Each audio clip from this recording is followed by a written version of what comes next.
KBS 한민족 방송을 사랑해 주시는 동포 여러분, 안녕하셨습니까? 보고 싶은 얼굴, 그리운 목소리, 이소연입니다. 어느 작은 마을에 오래도록 집배원으로 일했던 사람이 있었습니다. 그런데 어느 날 문득 이런 생각이 들더래요. 늘 같은 거리, 늘 방문하는 같은 집, 내가 하는 늘 똑같은 그 일.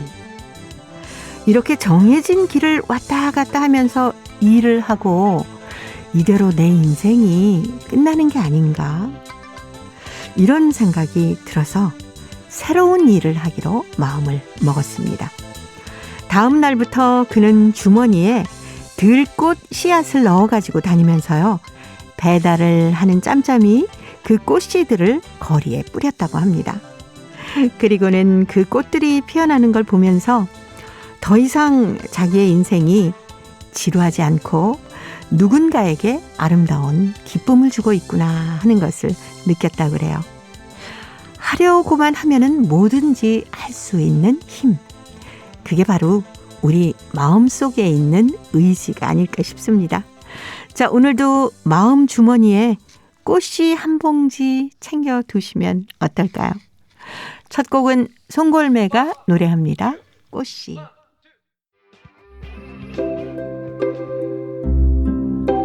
동포 여러분의 편지 사연으로 함께하는 시간 행복우체통입니다. 화요일에 행복우체통 홍익대학교 글로벌 경영학과 전춘화 교수님 함께합니다. 어서 오세요. 안녕하세요. 사실 한 가지 일을 오래 하다 보면, 그리고 또 조금 단순한 일을 오래 하다 보면은 이게 내가 이 일만 하다가 끝나는 게 아닌가라는 생각을 그 이야기 속의 집배원처럼 할 것 같으네요. 그렇죠. 네. 가끔 이제 그 나이가 조금 드시거나 이런 분들 보면 네.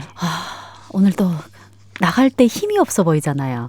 네. 네네. 근데 그 자주 그러는 거 아니라 딱 그 한 시기에 네. 뭔가 이제 귀차니즘이 오시는 시기가 있는 것 같아요. 네. 그래서 아마 이제 좀 더 성장을 해야 되는, 좀 더 뭔가 달라지지 않고 맨날 똑같은 그 수레바퀴를 도는 것처럼 느껴지니까 회의감을 들 때 있지 않을까.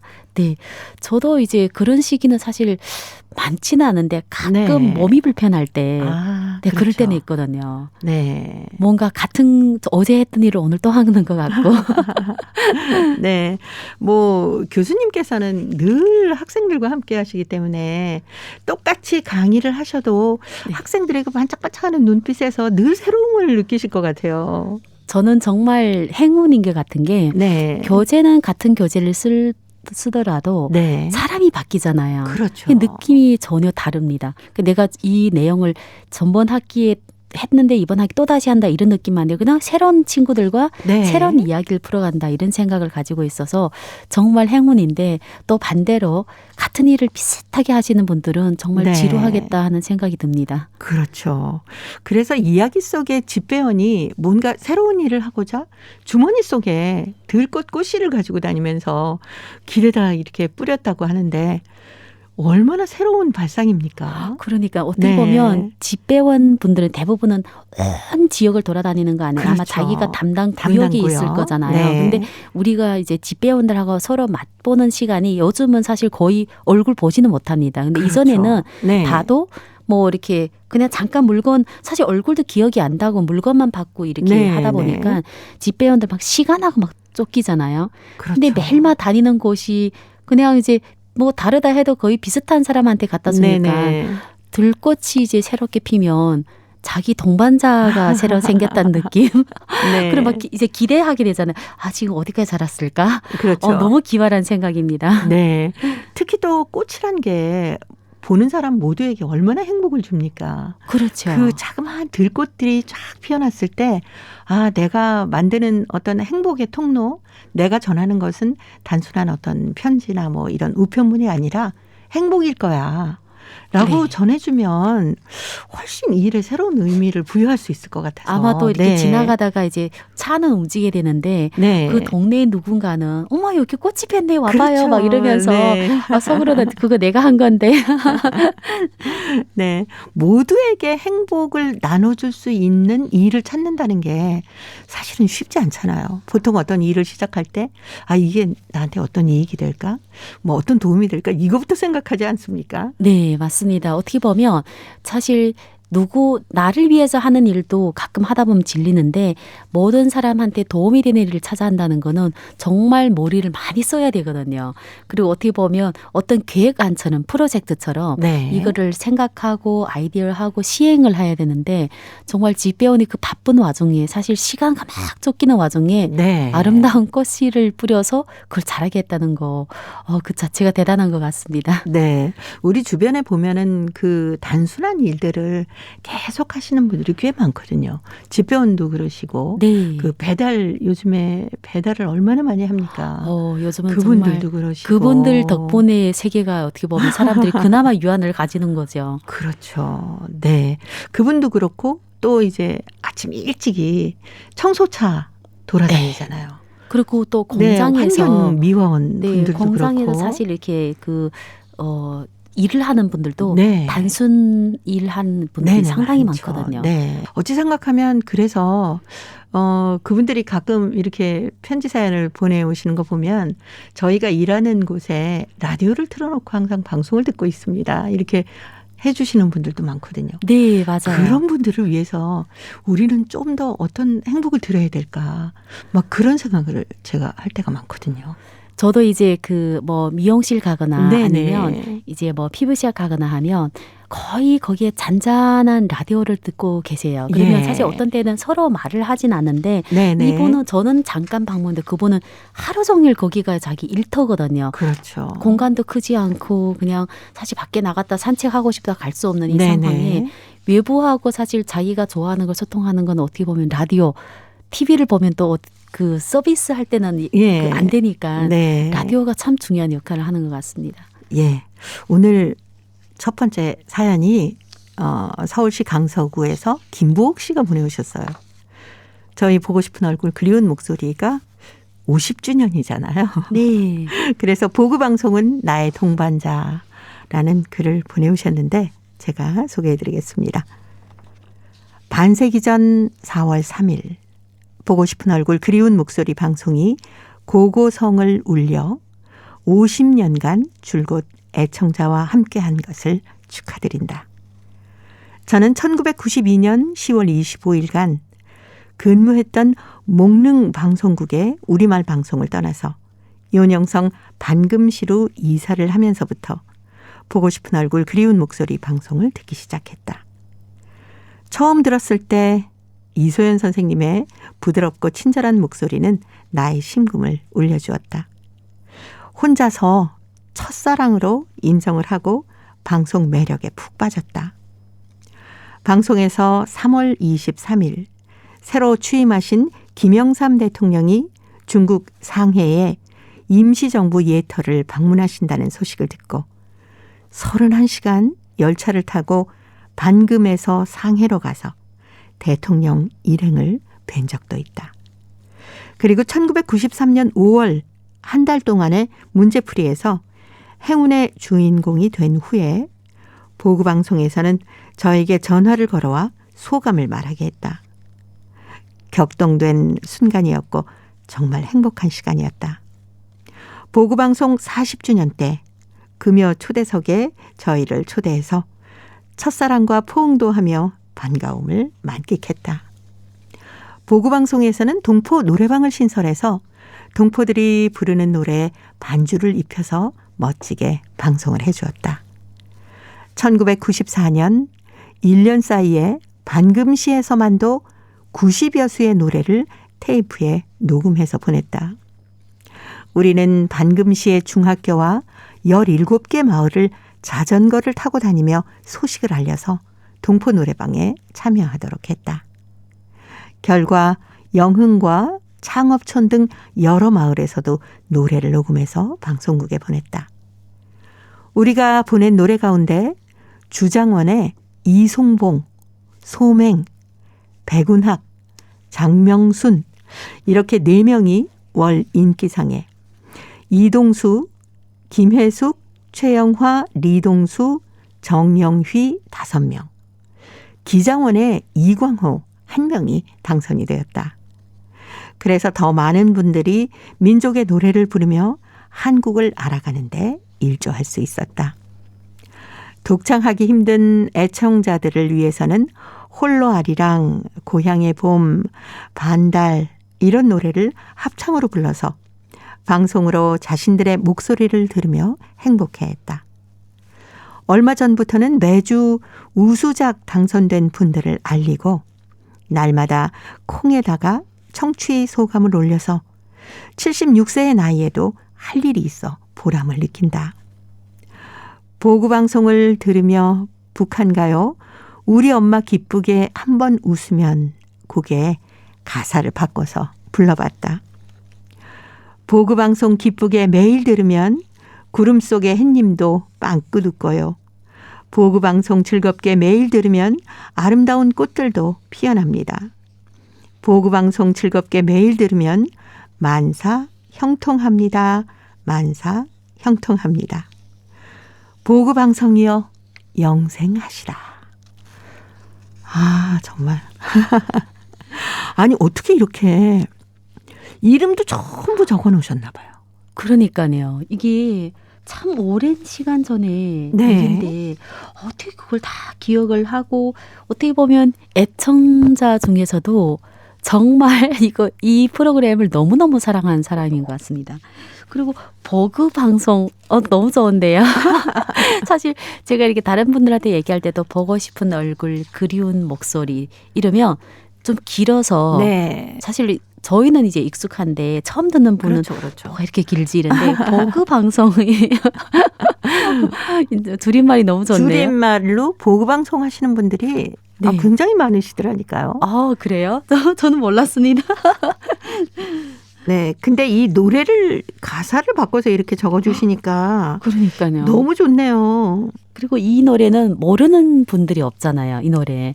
그 동요인데 네. 저희가 이제 배운 그 동요에서 사실 거의 다 노래를 그 중국 동포들은 다 할 줄 알거든요. 그러다 보니까 그냥 이 가사를 바꾸면 그대로 그냥 따라 할 수 있어요. 뭐 선생님 해보실래요? 교수님? 제가 노래는 잘 못하는데 아마 우리 엄마 기쁘게 한번 웃으면 이런 거거든요. 네. 버그 방송 기쁘게 매일 들으면 구름 속의 햇님도 방긋 웃고요. 버그 방송 즐겁게 매일 들으면 아름다운 꽃들도 피어납니다.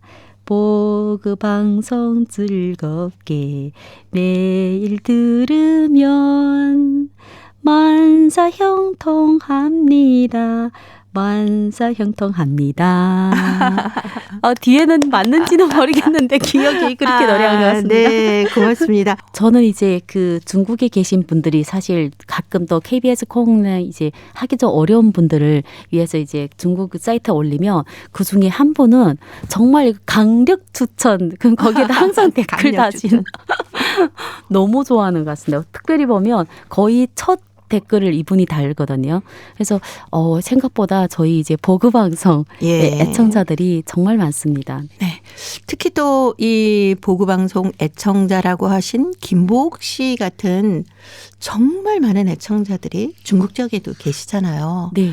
저희 보구 방송이 50년을 이끌어올 수 있었던 건 바로 애청자 여러분의 사랑과 열정 때문이 아니었나. 저는 늘 그렇게 생각하고 너무너무 감사드려요. 그렇죠. 그리고 네. 이분은 벌써 1992년도부터 오늘까지 30년이거든요. 그쵸. 한중 수교가 1992년도에 했어요. 2년이죠. 네, 30주년인데 버그 방송 듣는 애청자로서 벌써 30주년이면 자기의 네. 연세의 반을 같이 했잖아요. 그렇죠. 대단하십니다. 네. 이 1994년에 저희 동포 노래방이 이제 시작이 됐는데 네.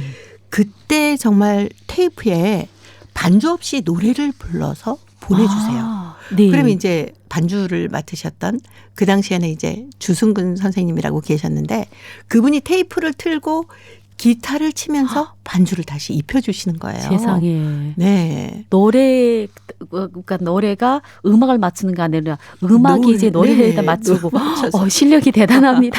네, 애를 정말 많이 쓴 것 같습니다. 그렇게 해서 방송이 나가고 나면 우리 동포분들이 와 진짜 대단합니다. 대단합니다 하면서 동포 노래방을 아껴주셨던 그 기억들이 정말 주마등처럼 지나가네요.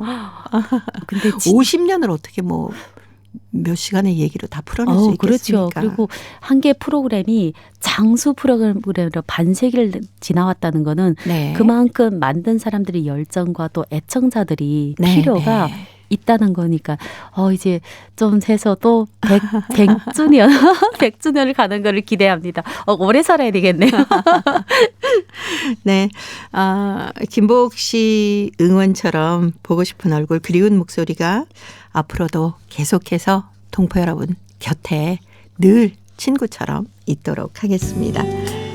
동물원의 노래 준비했어요. 널 사랑하겠어.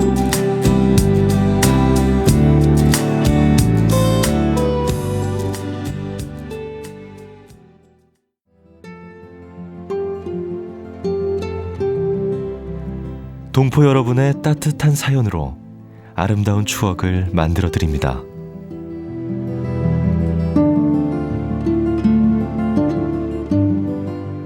보내실 곳은 대한민국 서울특별시 영등포구 여의공원로 13 KBS 한민족방송 보고 싶은 얼굴 그리운 목소리 담당자 앞이고요. 인터넷 주소도 알려드립니다. KBS 홈페이지 www.kbs.co.kr에 접속하신 다음 라디오, 한민족방송, 보고 싶은 얼굴 그리운 목소리를 순서대로 클릭하신 다음 청취자 참여 코너에 글을 남기시면 됩니다.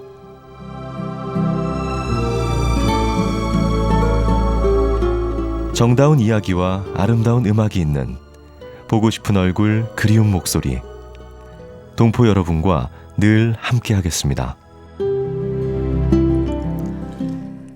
화요일의 편지 손님 홍익대학교 글로벌 경영학과 전춘화 교수님과 함께하고 있습니다. 자, 오늘 두 번째 사연 중국 흑룡강성 영안시 황수경 학생이 보내왔습니다. 거짓말한 대가라는 글인데요. 전춘화 교수님이 소개해드립니다. 지난 일요일 나는 어머니한테 거짓말한 대가를 톡톡히 치렀어요. 무슨 거짓말 했나고요? 저희 이야기를 들어보세요.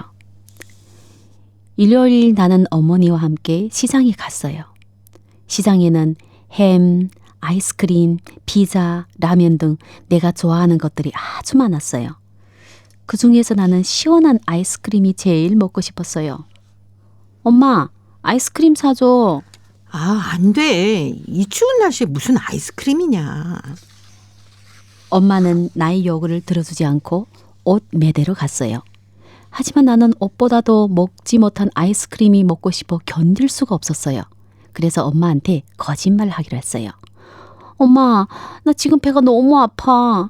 빨리 화장실에 갔다 와야 할 것 같아요. 엄마 휴지 주세요. 나는 배 아픈 흉내를 내면서 엄마한테 급하게 말하셨어요. 아이고, 엄마 가방에 휴지가 없네. 그럼 돈을 줘요. 내가 휴지 사서 갈게요. 그럼 너 먼저 빨리 화장실에 가 있어. 엄마가 휴지 사서 갖다 줄게. 응? 아니. 엄마 옷 고르세요. 나 혼자 살 수 있어요. 그래, 알았다. 엄마는 너무 재촉한 나를 이기지 못하고 나에게 돈을 주었어요. 아싸! 나의 작전이 성공했어요. 나는 불이 나게 돈을 가지고 아이스크림 매대로 달려갔어요. 그리고 나를 보고 손짓하는 아이스크림을 샀어요. 너무나 달콤하고 시원했어요. 엄마한테 들킬까봐 개눈 감추듯 아이스크림을 먹어치우고 입을 쓱 닫고 엄마한테 갔어요. 그런데 이게 웬일일까요? 먹을 때는 좋았는데 찬 것을 너무 급히 먹어서인지 진짜로 슬슬 배가 아파나기 시작했어요. 후에야 무슨 영문인지 알게 된 엄마도 화를 내셨어요. 에이, 착한 우리 엄마한테 거짓말을 해서 하나님이 나에게 벌을 주나 봐. 아이고 배야. 친구들은 저와 같은 어리석은 짓을 하지 마세요. 거짓말을 하게 되면 나중에 자신이 손해본다는 것을 명심하세요. 네.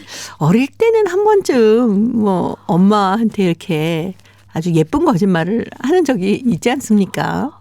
이 네. 정도는 상당히 양호한 그렇죠. 거고요. 가끔 보면 정말 떼를 쓰고 막 난리치는 친구들도 있고 엄마가 여기다 버리고 네. 저 앞에 가 있고 예.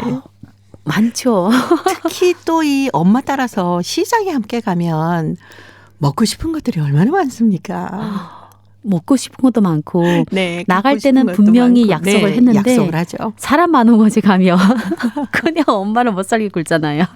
네. 그리고 사람 많은 곳에 가서 약간 떼를 쓰면 엄마가 들어줄 것이다 라는 생각들을 많이 하지 않습니까? 그렇죠. 그래서 네. 이때는 누가 의지가 더 강한가 이걸 테스트하는 시간입니다. 네. 거짓말 한다는 것이 사실 뭐 좋은 일은 진짜 아닙니다만 가끔은 이렇게 귀엽고 사소한 거짓말을 엄마는 또 알면서 속아주는 경우도 있고. 맞아요. 네. 특별히 어릴 때는 안 먹었다 하는데 먹고 나면 입 옆에 거를 닦지 않고 나는 안 네네. 먹었는데 모른다 이러면 또 그거를 너무 귀엽게 받아들이는 경우도 있고. 네. 근데 한 가지 우리 편지를 보내온 수경이 학생의 얘기처럼 거짓말을 하면 결국엔 내가 손해를 보더라. 그리고 맞아요. 이 거짓말이라는 게 습관이 되면은 안 되거든요. 아, 이번에 엄마가 모르고 지나갔어. 다음에 한 번 더 해볼까? 뭐 이렇게 할까봐. 그렇죠. 어머니나 아버지 또 선생님이 하지 마라 하시는 게 거짓말 아닙니까? 그래서 가끔 원칙적으로 이 거짓말 하면 안 되겠다는 거는 네. 혼날 때가 있고 가끔 그럼요. 이제 야단을 맞아서 막 탁동 같은 눈물을 떨어질 때도 있고. 근데 네. 애들 때는 신기하게 그런 쪽으로 머리가 잘 트인 것 같아요. 그렇죠. 단순히 이제 그 나이에 맞게 생각을 하다 보니까 아, 엄마가 모르실 거야. 네. 아빠가 모르실 거야라고 생각하기 쉽죠. 네, 잔머리를 살짝 굴르고. 네, 여튼 거짓말은 안 할수록 좋습니다. 이적이 불러주는 거짓말 들으면서 홍익대 글로벌 경영학과 전춘화 교수님은 다음 주에 뵙겠습니다. 고맙습니다. 감사합니다.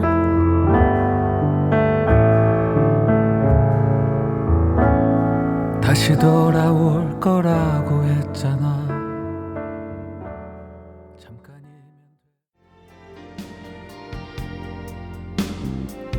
KBS 한민족 방송은 7천만 온결어의 꿈을 담습니다. 지구촌 곳곳으로 뻗어나간 한민족의 중심 채널 KBS 한민족 방송은 더 나은 미래를 위한 초석이 되고자 합니다. 여기는 대한민국 서울에서 보내드리는 KBS 한민족 방송입니다.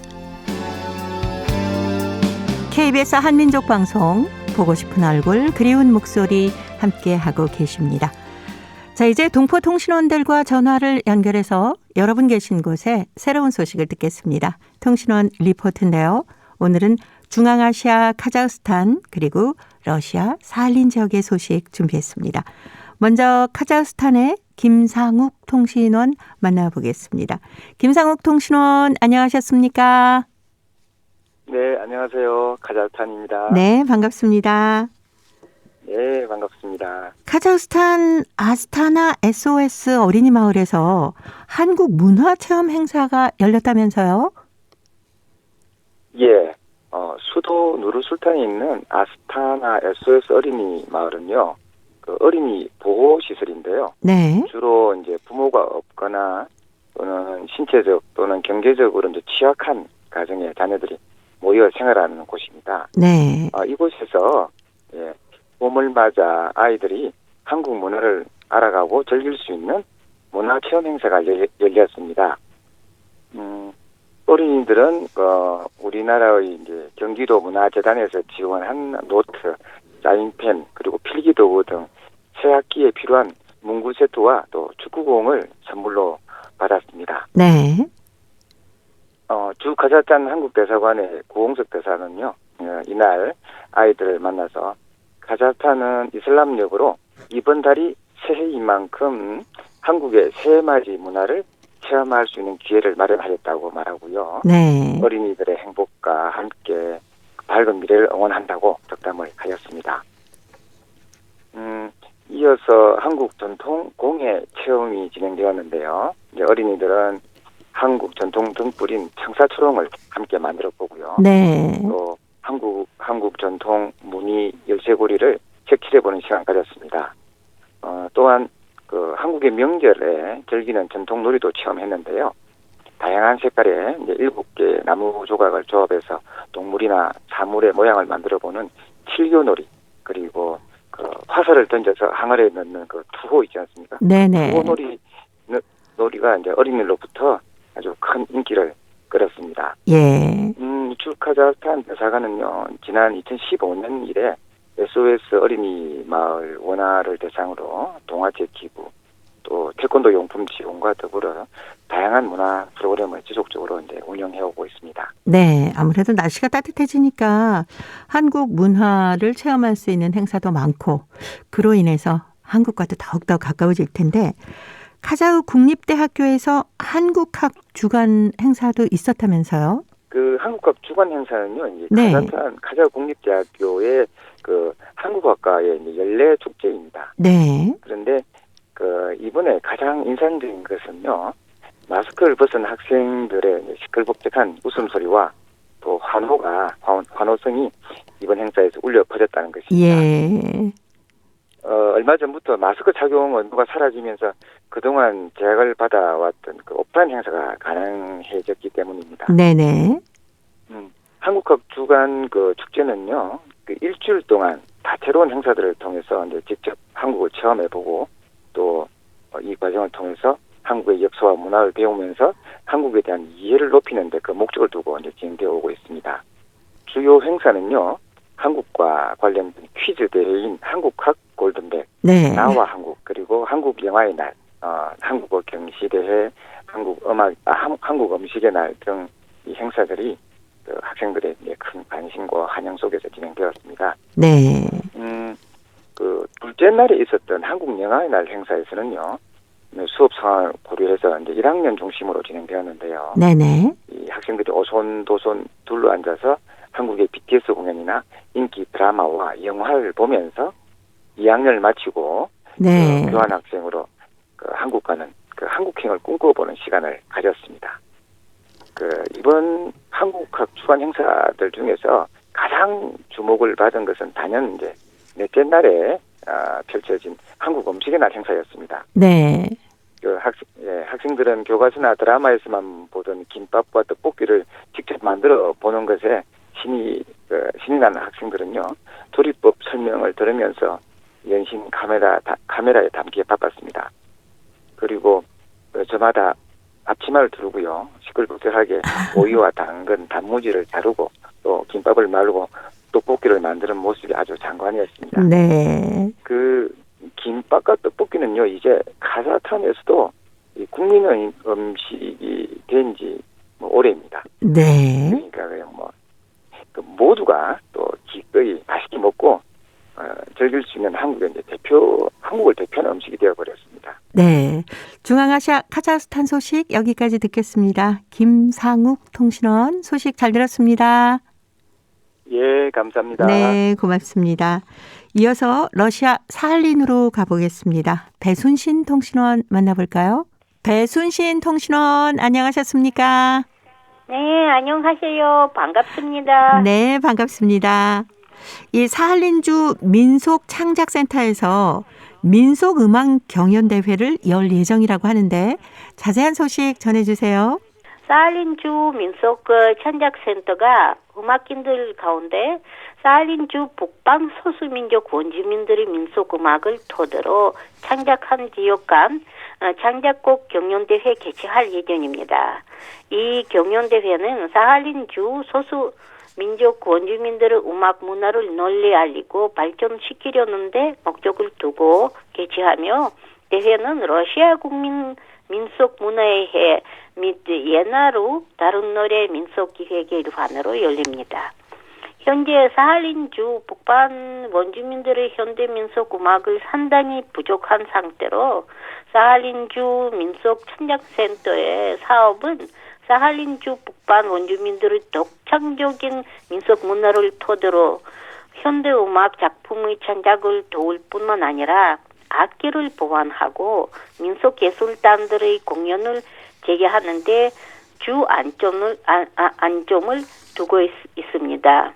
이 경영대회에 참가는 아마추어와 전문가를 막론하고 역년에 관계없이 모든 음악인들이 참가할 수 있습니다. 참가 신청서 접수는 오는 10월 1일까지입니다. 네. 사할린 소식 오늘 여기까지 듣겠습니다. 배순신 통신원이었습니다. 소식 잘 들었습니다. 네, 감사합니다. 사할린주 민속창작센터가 음악인들 가운데 사할린주 북방 소수민족 원주민들의 민속음악을 토대로 각 지역 간의 창작곡 경연대회를 개최한다고 합니다.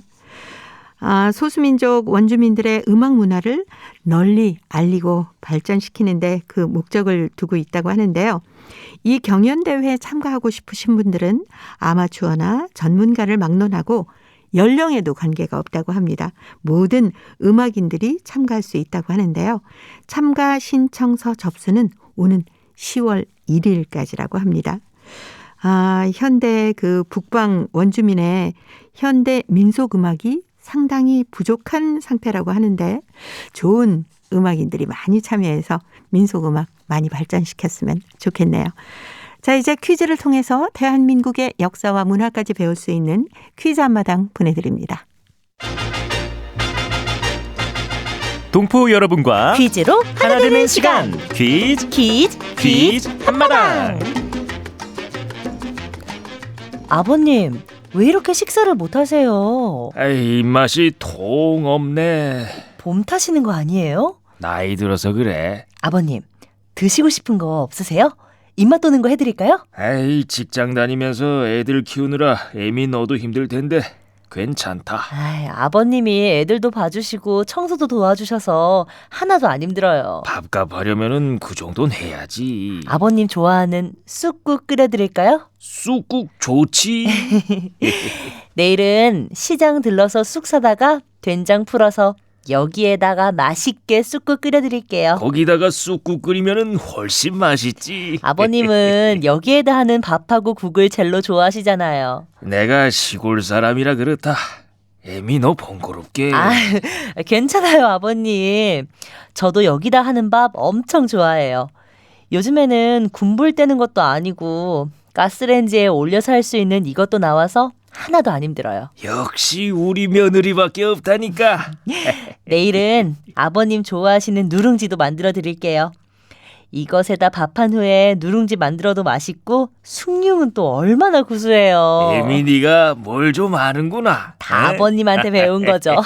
말만 들어도 군침이 도는구나. 아버님, 내일 기대하세요. 그래.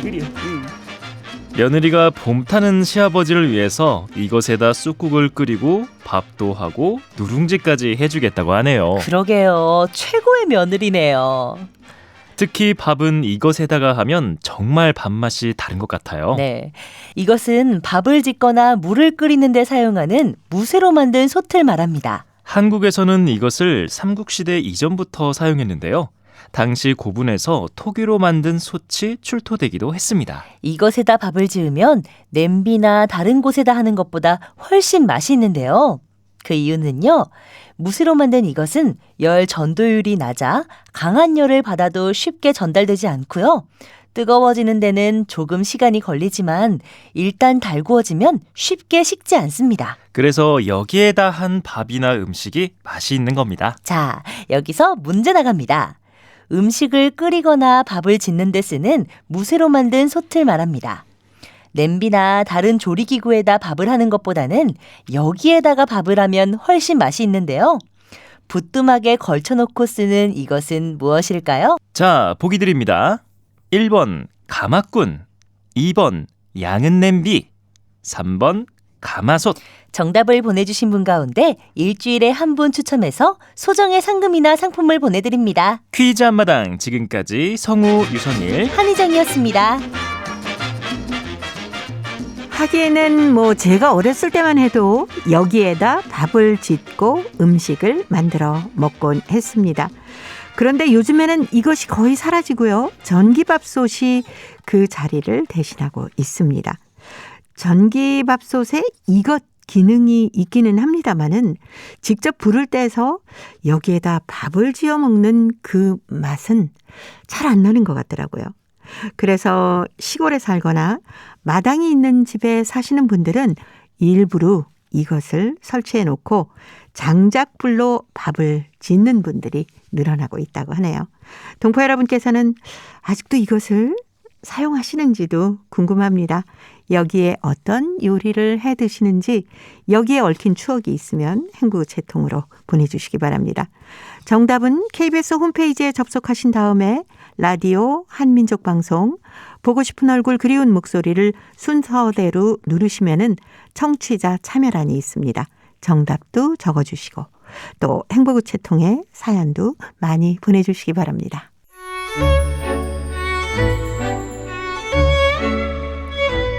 고려인들의 역사를 재조명하고 그들의 삶의 애환을 살펴보는 시간 고려인 이야기. 사단법인 고려인 마을 역사유물전시관 김병학 관장님 전화 연결해서 만나보도록 하겠습니다. 관장님 안녕하셨습니까? 네, 안녕하십니까? 이 지난 시간에도 저희가 한진 작가에 대한 얘기를 나눴습니다마는 이 소설가로 데뷔를 한 한진 작가의 처녀작이 호평을 받으면서 본격적으로 이제 창작 활동을 시작했다고 하는데 그 얘기를 좀 먼저 들려주십시오. 네, 한진 작가는 제가 몇 주 전에 말씀을 드린 것 같은데 네. 망명이 성사된 뒤로 1958년 8월에 러시아 중부도시 바르나울로 파견 가서 거기서 이렇게 활동을 했는데 네. 그때에 거기에 이제 그 TV 방송국에 상급 기사로 취직을 하면서 일을 했지만은 거기에 흥미를 못 느끼고 카자흐스탄 이 고려인들의 모국어 신문이 있는 곳으로 가기를 열망을 했죠. 그러면서 또 한진 작가는 가문을 살펴봐야 되는데 한진 작가의 아버지 한태천이 일제시대에 우리나라의 당시 뭐 아주 대표적이라고 볼 수는 없지만은 그 알려진 이희곡 작가였거든요. 그리고 이분은 남북이 분단되기 전에 일제시대에 활동했기 때문에 동아일보에도 당시 이분의 그 작품이 실리고 그랬었습니다. 그래서 한진 작가도 아버지의 영향을 받아서 작가로 성장하기를 꿈을 꾸었고 또 대학에서도 그런 꿈을 이루기 위해서 러시아 노어 너문학과를 들어갔던 것이거든요. 그래서 그쪽으로 가서도 한진 작가는 꾸준히 작품을 이렇게 습작을 해왔던 것 같아요. 나중에 이제 한진 작가가 사망한 뒤에 제가 이제 발굴을 했는데 그 당시에 그쪽에서 일하면서 원고지에 그 썼던 그 초기의 작품들이 발견이 됐거든요. 발표 못한 것들. 그걸로 보면 작품 활동을 해오다가 기회가 돼서 처녀작 물론 2편인데 찌르르기와 또 밤길이 끝날 때 이것을 1962년 말이죠. 이걸 연달아서 연재했는데 바로 아주 대단한 호평을 받았습니다. 고려인들 1세대 작가들이 쓰는 시각과는 다르게 그 작가의 새로운 그 신선한 관점이 이렇게 들어가 있는데 단편이 이제 찌르르기가 가장 먼저 발표된 건데 그것은 초등학교 3학년 이 안드레이카라는 그 학생이 이 번개에 맞아가지고 몸을 다친 찌르르기를 보호하면서 그 인간성과 새로운 세계에 이렇게 눈을 떠가는 이 동심의 세계를 어린이의 그 입장에서 쓴 아주 아름다운 것으로 특히 당시에 그 최고의 한글 문학 평론가로 이 정평이 나 있는 정상진 평론가는 이게 단편 소설이 아니라 산문 포에마 그러니까 산문 시다라고 평을 했습니다. 이렇게 시처럼 쓴 산문으로 너무 문체가 아름답다. 그리고 밤길이 끝날 때라는 것은 이분이 6.25 때 북한 인민군으로 이렇게 참전을 실제 했는데 그 우리 6.25 때 전선을 누비면서 그 전쟁 상황을 이렇게 자기 체험담을 이렇게 모여서 한 건데 그것은 말 그대로 이것을 읽어보면 아주 한순간에도 긴장을 놓지 못할 정도로 스토리가 예. 아주 탄탄하게 전개가 되고 있습니다. 그래서 이것을 읽어본 그 평론가나 작가들이 어떤 분들은 이 언어가 언어 구사력이 뛰어나다. 그렇지만 이제 그 훌륭한 평론가이면서 한진의 친구였던 리진 같은 작가는 이건 그 잘못 본 거다. 언어보다도 이것의 구성과 기교와 모든 것이 뛰어난데 네. 그 단지 그것을 못 보고 언어만 뛰어나도 평가한 것은 부족한 평가다. 그렇게 했을 정도로 대단히 이렇게 호평을 받았던 작품입니다. 네. 그럼 한진 작가의 스승인 이 평론가 정상진 선생님께서는 한진 작가를 굉장히 많이 아끼셨겠네요. 그분은 굉장히 아끼셨어요. 특히 이제 한진 작가와 이분의 동료인 리진 작가. 그런데 네. 이분들의 이야기를 하자면 또 개인적으로 긴 인연이 있습니다. 정상진 선생은 1945년에 소련군 해병대로 북한에 들어갔다가 거기서 여러 가지 그 직위로 문화부 차관까지도 했고 또 1948년부터 50년까지 김일성 종합대학교 노문학부장을 하셨어요. 네. 그때 리진 작가, 한진 작가들이 김일성 종합대 학생으로 들어가서 직접 정상진 선생한테서 문학작품을 배웠던 사람들이죠. 네. 그런 인연도 있어서 특별히 또 아끼기도 했습니다. 그렇지만은 정상진 선생의 특징은 문학은 문학으로 평가한다고 해서 이분은 작품성이 없으면 절대 평가를 하지 않았어요. 아, 네. 그런데 정상진 선생의 증언에 의하면 김일성 종합대에서 가르칠 때 가장 문학 작품도 많이 읽고 이 문학적 소양이 있는 학생이 한진과 리진뿐이었던 말씀을 했거든요. 네. 그래서 더욱이 아끼고 격려를 해줬던 것 같습니다. 네. 혹시 한진 작가가 신문에 발표하지 않은 작품들도 있겠죠? 예, 그 발표하지 않은 작품들이 여러 편 있는데 그 중에는 뭐 희곡 작품도 있고 그렇지만은 한진 작가가 1960년에 63년 사이에 그 단편을 여러 편을 썼는데 네. 그건 발표를 하지 않았어요. 아마 지면상 그랬거나 안 그러면 본인이 왜 그랬는지. 그런데 그것 보면은 그 제가 발굴했는데 네. 그때 뭐 착각, 편지에 대해서 초상화, 김용주, 비상사고, 말 조심하세요, 그의 사회성분 이런 그 단편 소설들이 나중에 발굴이 됐습니다. 그런데 이 작품도 절대 이렇게 그 수준이 떨어지지 않고 참 이렇게 좋은 작품들이 있습니다. 자, 한진 작가가 레닌 기치 기자로도 활동을 했었는데 당시에 레닌 기치에서 일을 했던 소설가 김기철 선생님은 어떤 분이신가요? 이 김기철이라는 작가는 이제 고려인 1세대 작가거든요. 네. 그런데 이 김기철 하게 되면 고려인 1세대 한글 문학 작가들 중에서 네. 가장 수려한 문체를 구사하는 3대 작가 중에 한 명입니다. 아, 네. 1세대 작가들이 많이 있었지만 네. 이제 우리가 엄밀하게 평가를 하자면 그래도 모국어를 지켰던 분으로 우리가 평가를 해줄 수 있는데 지금 우리의 시각으로 봐도 정말 문장을 수려하고 그 미학적으로 잘 다뤘다고 할 수 있는 분이 이제 김준, 강태수, 김기철 이 세 분이죠. 1세대 작가들 중에. 네. 그런데 이제 또 이 김기철의 특징은 이분은 동시에 이 소련 사회의 체제상 특성 때문에 모든 작가들이 신문 기자로 일하거나 다른 생업에 종사하면서 작품을 했기 때문에 전업 작가가 없었어요. 네. 그런데 그랬기 때문에 다른 작가들은 모든 작품을 다 다뤘습니다. 시도 쓰고 소설도 쓰고 수필도 쓰고 희곡 작품도 쓰고 노래 가사도 쓰고 그러다 보니까 네. 이 밀도와 이 깊이가 떨어지는 부분이 많이 있었죠. 그런데 네. 이 김기철 작가는 한진 작가와 함께 거의 유일하게 이 희곡과 이 소설만 쓴 이런 작가였습니다. 그래서 그랬는지 몰라도 이분의 작품은 지금 읽어봐도 문장이 수려하고 네. 뛰어난 탁월한 이 작품을 썼던 1세대 작가입니다. 이분도 한진 작가를 대단히 이렇게 아끼고 사랑을 했죠. 예. 자, 오늘 소설가 김기철 선생님에 관한 얘기까지 나눠봤습니다. 고려인 이야기 오늘도 사단법인 고려인마을 역사유물전시관의 김병학 관장님이었습니다. 다음 주에 또 뵙겠습니다. 네, 감사합니다. 네, 고맙습니다. 바비킴의 노래 준비해봤습니다. 소나무 들으면서요. 저도 인사드립니다. 함께해 주신 동포 여러분 고맙습니다.